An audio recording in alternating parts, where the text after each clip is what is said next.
how should someone begin thinking about protecting their wealth if they just started building wealth for their family? Yeah, absolutely. Well, I think the first thing you should do, especially if we talk about family, is sit down with your family, like, right? Really understand what is your game plan.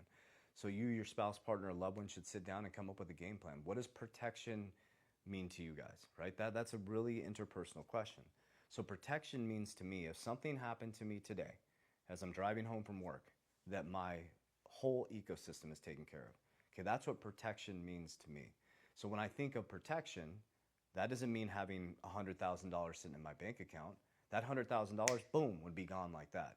Protection means having rules, parameters, structure, things in place that your kids can actually use, things that they can leverage, right? So it doesn't matter where you're starting, right? You have to understand, what does protection mean to you?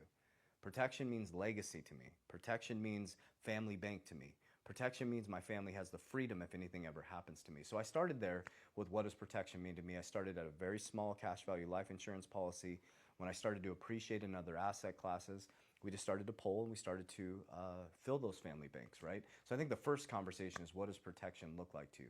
Do you feel safe just having some cash in a bank account and an inflationary US dollar that makes you poor every single time they print money and lower interest rates? So you have to answer that question. That doesn't feel safe to me. It doesn't feel safe to trade time for money away from my family, 40 to 50 hours a week, to get paid in someone else's debt.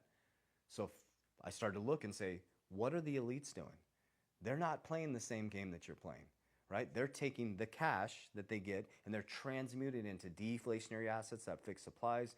They're transitioning to cash value life insurance, creating their own banks, right? So you have to start to think, number one, what does protection mean to you? Number two is you have to learn how the system works. And number three, you have to learn that cash is trash. So as you get paid, you want to take that hard-earned money that you bring in for your family and you want to get it into something that's going to protect, compound, grow, and create legacy. So that's how I think about it, because protection is different for everybody. But life insurance for me is at the bottom of my risk pyramid. It's at the bottom of the risk pyramid, but that's the bottom of the foundation for our family.